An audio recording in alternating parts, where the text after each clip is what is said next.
നമ്മുടെ അഞ്ചലത്തോരൻ റെഡി ആയിട്ടുണ്ട്.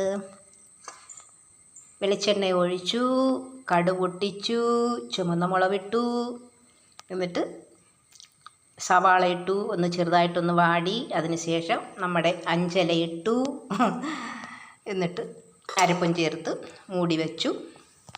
പാകത്തിനായി വന്നപ്പോൾ അതിന് നല്ല ചിക്കി അടിയിലൊന്നും പിടിക്കാതെ പെട്ടെന്ന് അതിനെ റെഡിയാക്കി എടുത്തിട്ടുണ്ടേ.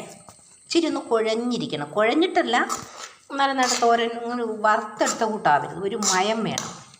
ഞാൻ ഇത്തിരി വെട്ടം കിട്ടിക്കോട്ടെ എന്ന് ഓർത്തിട്ട് ഇങ്ങോട്ട് എടുത്തുകൊണ്ട് വെച്ചതാണ്. അപ്പോൾ ഇത് ചട്ടി ഇരുന്ന് ഉരുണ്ടോണ്ടിരിക്കുന്നു കേട്ടോ, ചട്ടി ഇരുന്നിട്ട് ആടുന്നുണ്ട് കേട്ടോ. അപ്പോൾ പിന്നെ ശരി, ടാറ്റാ. ഇതുപോലെ വെച്ച് നോക്കണേ, നല്ല ടേസ്റ്റ് ആയിരിക്കും. ഞാൻ കഴിച്ച് നോക്കി കേട്ടോ, നന്നായിട്ടുണ്ടേ കേട്ടോ.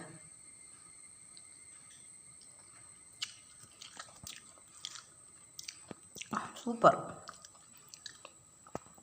ഇത് ശരിക്കും എനിക്ക് രുചിക്കുന്ന എന്തുവാണെന്നറിയോ, മുമ്പേ നിൽക്കുന്നത് നമ്മുടെ ചുമന്ന ഇലയുണ്ടല്ലോ, നമ്മുടെ ചുമന്ന ചീര പോലത്തെ ടേസ്റ്റും മത്തൻ്റെ ഇലയായിട്ടാണ് എനിക്ക് വരുന്നത്.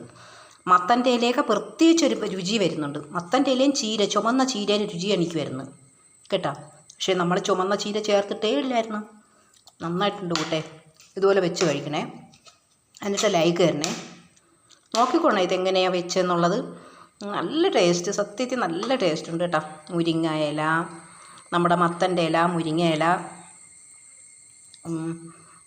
പിന്നെ കറിവേപ്പില, പിന്നെ അടുത്തത് നമ്മുടെ